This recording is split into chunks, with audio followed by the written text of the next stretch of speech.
Sekiranya sembahyang fardu banyak tinggal masa bujang, bolehkah kita tunaikan sunat tarawih? Sekian, terima kasih. Daripada Ayah Mak Kepung. Ayah Mak mana lah? Tak apalah, ada lah tu. Ayah Mak.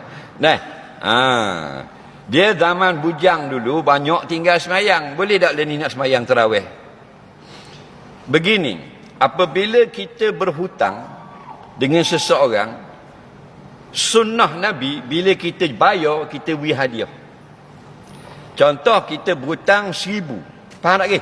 Kawan kita beri kita 1,000 berhutang. Kerana kita keperluan lah. Ada masalah hajat lah. Masa pergi bayar kat pergi, sunat bayar lebih. Sunnah Nabi tu. Nabi suruh. Faham tak? Bukan wajib. Yang ni kita hutang, bayar hutang 1,000. Hadiah pula 50. Itu sunnah. Yang ribanya lain, haram. Ribanya tuan hutang kata, kalau mu nak pinjam 1,000, wajib bayar 1,050. Itu riba. Kullu qardin yajuru nafa'a fa huwa riba. Faham? Itu nak tarik manfaat bagi pinjaman. Adapun dia tak minta riba apa semua. Ingat bila bayar sunat bayar lebih atau beri hadiah. Dia pinjam kita 100 ya. Kita tanya hari ni nak pergi atas piti 100 ya. Kita beli wah pelang sekilo. Hadiah. Ni 100 ya pinjam minggu lepas. Ni hadiah. Hadiah dia pula ni. Hadiah sunnah Nabi suruh beri. Faham lagi? Okey.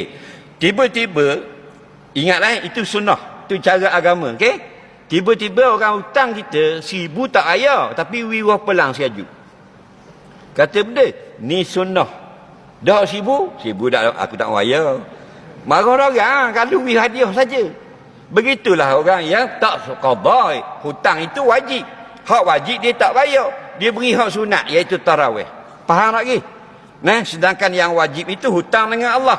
Hutang dengan manusia wajib bayar. Bila berlaku kematian, ada 2 jenis hutang. Pertama, hutang dengan Allah. Kena sesar, fidyah, kafarah dan sebagainya. Lepas tu ada baki lagi harta. Hutang dengan manusia. Mana hutang ni kena bayar. Dalam Sahih Bukhari, fadainullah ahaqqu an yuqda. Hutang Allah lebih mustahak bayar dulu. Kerana itulah ijma' 4 mazhab, Hanafi, Syafi'i, Maliki, Hanbali, wajib qada. Faham tak ke? Jadi adalah 2 pendapat. Satu pendapat mengatakan selama kita tidak qada, haram kita melakukan ibadat yang sembahyang yang sunat. Ada mana-mana ustaz ngajar gitu betul. Kerana ada sandaran. Faham tak ke? Ada sandarannya. Ada ucapan ulama'nya yang berpertua begitu. Faham tak ke? Pendapat yang kedua, mudah-mudahan menjadi rahmat bagi kita. Faham? Kita lakukan kedua-duanya. Sambil kita qada, sambil kita lakukan yang sunat.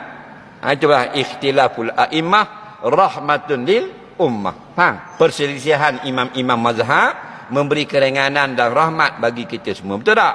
Jadi siapa yang berhutang fardu, nak tarawih, silakan. Balik rumah sekarang, banyaklah qada. Faham tak ke? Soalan seterusnya.